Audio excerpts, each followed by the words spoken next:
അനിമോളും ജിഷ്ണും കൂടി ഇരുന്ന് സംസാരിക്കുകയാണ് ലൈവിൽ. അക്ബർ ഇവിടെ കിടന്ന് കാണിക്കുന്ന പണികൾ കണ്ടോ? പിന്നെ ഞാൻ മിണ്ടാതിരിക്കുന്നത് എൻ്റെ പി ആർ ഇവരിത്രയും എന്നെ ഷൗട്ട് ചെയ്യുന്നത് കണ്ടിട്ട് എൻ്റെ പി ആർ എന്തെങ്കിലും ചെയ്യുമെന്നൊക്കെയാണ് പറയുന്നത്. എനിക്കത് മനസ്സിലാവുന്നില്ല. പി ആർ വർക്ക് അവിടെ എന്ത് ചെയ്യുമെന്നുള്ളത് എനിക്കറിയില്ല. ജിഷിൻ പറയുന്നുണ്ട് പി ആർ എന്ന് പറയുന്നത് ഉദ്ദേശിക്കുന്നത് നിൻ്റെ ഫാൻസ്. അനിമോൾ ചോദിക്കുകയാണ്. അപ്പം ഞാൻ ചോദിക്കുന്നത് ഇവർക്കാർക്കും ഒന്നും സപ്പോർട്ട് ചെയ്യാനൊന്നും ഇല്ലേ? ജിഷൻ പറയാണ് ഞാനും ഒനിലും തമ്മിൽ വഴക്കായിരുന്നു. ഒനിലിനെ സപ്പോർട്ട് ചെയ്യുന്ന ആൾക്കാർ എൻ്റെ വീഡിയോയുടെ അടിയിൽ വന്നിട്ട് കമൻറ്റ് ചെയ്യും. എനിക്കുള്ള വീഡിയോയ്ക്കകത്ത് കുറച്ച് മ്യൂട്ട് ചെയ്തിട്ടുണ്ട് ബിഗ് ബോസ്. ജിഷൻ പറയുന്നത് എന്തുകൊണ്ടെന്ന് നമുക്ക് മനസ്സിലാവുന്നില്ല. കുറേ ആൾക്കാരാണെങ്കിൽ നമ്മളെ ഭീഷണിപ്പെടുത്തുന്ന രീതിയിൽ കമൻ്റ് ഇടും. സപ്പോർട്ട് ചെയ്യുന്ന ആൾക്കാർക്ക് അത് ഭയങ്കര ബുദ്ധിമുട്ടാവും. നമ്മളവിടെ പ്രതികരിക്കാൻ വേണ്ടി നോക്കും. ഓരോരുത്തരും പുറത്തിറങ്ങുമ്പോൾ ഓരോ രീതിയിലുള്ള നെഗറ്റീവാണല്ലോ വരുന്നത്.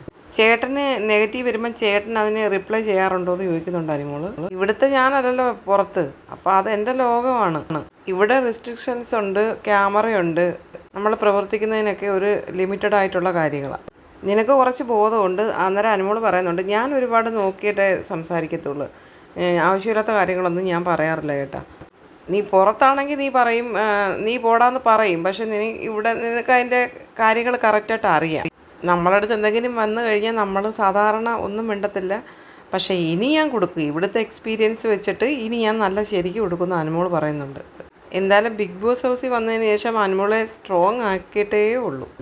ഓരോരുത്തർക്കും പേഴ്സണൽ അറ്റാക്ക് വരും പുറത്തുനിന്ന് എന്ന് ജിഷിൻ പറയുന്നുണ്ട്. ഇപ്പം നിനക്ക് വരും, പുറത്തിറങ്ങിക്കഴിഞ്ഞാൽ ഓരോരുത്തർക്കും വരും.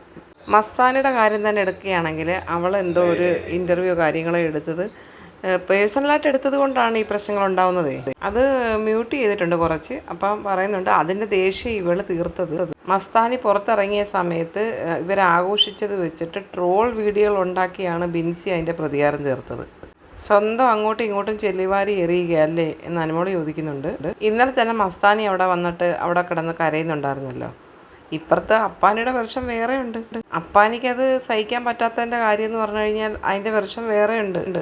മസ്താനി പറഞ്ഞു അപ്പാനിയുടെ ആൾക്കാർ അങ്ങനെ പറഞ്ഞു ഇങ്ങനെ പറഞ്ഞു എന്നൊക്കെ പറഞ്ഞിട്ട് ഇൻ്റർവ്യൂ കൊടുത്തിട്ടുണ്ടെന്നൊക്കെയാണ് പറയുന്നത്.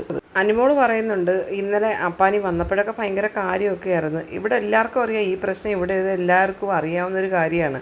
ജിസേൽ വരെ ചോദിച്ചിട്ടുണ്ട് നിങ്ങൾക്ക് രണ്ടുപേർക്കും ഒരു പ്ലേറ്റിൽ എടുത്താൽ മതിയോ എന്നൊക്കെ. ജിഷൻ പറയുന്നുണ്ട് അറിയാം, അവൾ കഴിച്ചാലേ അവൻ കഴിക്കൂ, അങ്ങനെയൊക്കെ ഭയങ്കര കാര്യങ്ങളൊക്കെ ഇവിടെ ഉണ്ടായിട്ടുണ്ട്. അപ്പം ജിഷൻ പറഞ്ഞു എനിക്കറിയാം ഇതൊക്കെ. എന്നിട്ട് പോയിട്ട് വന്നിട്ട് വീണ്ടും നമ്മളടുത്ത് ഇങ്ങനെയൊക്കെ കാണിക്കുന്നത് എന്തിനാ, എല്ലാവരും കൂടെ എൻ്റെ നേരെയാണെന്ന് പറയുന്നുണ്ട്. അപ്പോൾ ജിഷൻ പറയുന്നുണ്ട് ഓരോരുത്തർക്കും ഓരോരുത്തരോടുള്ള ഒരു സപ്പോർട്ട് കൊടുക്കണമെന്നുള്ളൊരു ചിന്താഗതിയുണ്ട്. അപ്പം മറ്റേ ആളിനെ ഇടിച്ച് താഴ്ത്താൻ വേണ്ടിയുള്ള പരിപാടിക്കാണ് ഇതൊക്കെ ചെയ്യുന്നത്. ഇപ്പോൾ ഈ ആഴ്ചയിൽ ഇച്ചിരി കൂടുതലായിരിക്കും എന്ന് പറയുന്നു.